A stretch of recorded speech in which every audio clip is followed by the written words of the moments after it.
Does this feel like something that's been put together quite quickly? There feels like there's a lot of questions in those 20 or 21 points that we don't know the answers to.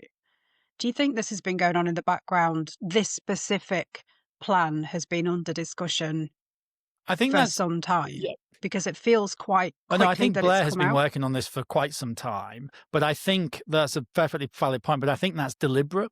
I think, like with the Northern Ireland Good Friday Mm, Agreement, there was enough in it where people were able to interpret things in different directions, which then meant you could sign up to it. So the IRA could sign up to it because, unionists, because unionists could say, well, this is an end to violence, their weapons are going to be, decommissioned, and all the rest of it. And the IRA could say, well, no, we're putting them beyond use, which has a different interpretation. So these nuances, I think, are very deliberate. However, we are, mm. as much as I, hate and dislike, the IRA, they are not Hamas, and they're not a, they don't have the same genocidal instincts as Hamas have. So, but actually, the fact that it's being welcomed by everybody, players in the Middle East, the UN, Western leaders around the world.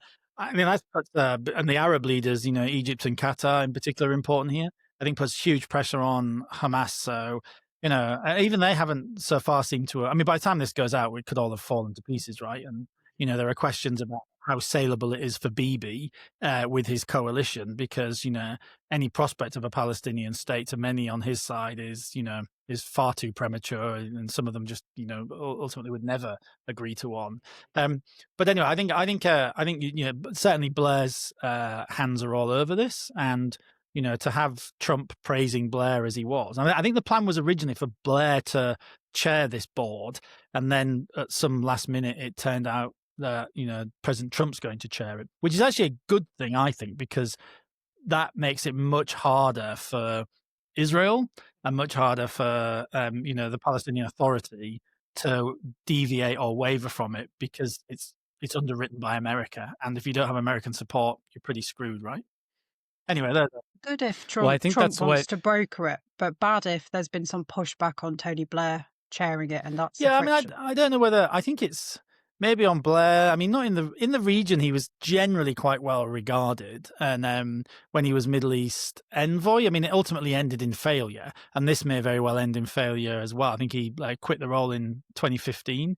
I actually met him on a delegation there, which was one of the funniest stories I have from being in politics, because it was this classic thing with just Blair and his ability to win a room, which we're kind of losing in politics now. We don't really have this charismatic. I always remember we were on this delegation of British Mm. Conservatives and Labour, but also Aussie Liberals. And I remember these Aussie Liberals MPs saying to me, "Oh, fucking Tony Blair, that fucking dick," as Aussies do. This guy, he's terrible. He walked in the room, and by the end of that meeting, they were all eating out of his hand. All of these people who were like, "I don't care about that guy. I'm not bothered about seeing him." That's an Australian accent, by the way, not a Cockney one. Um, uh, but, uh, but it was just, it was quite interesting. It's a bit of a sidebar.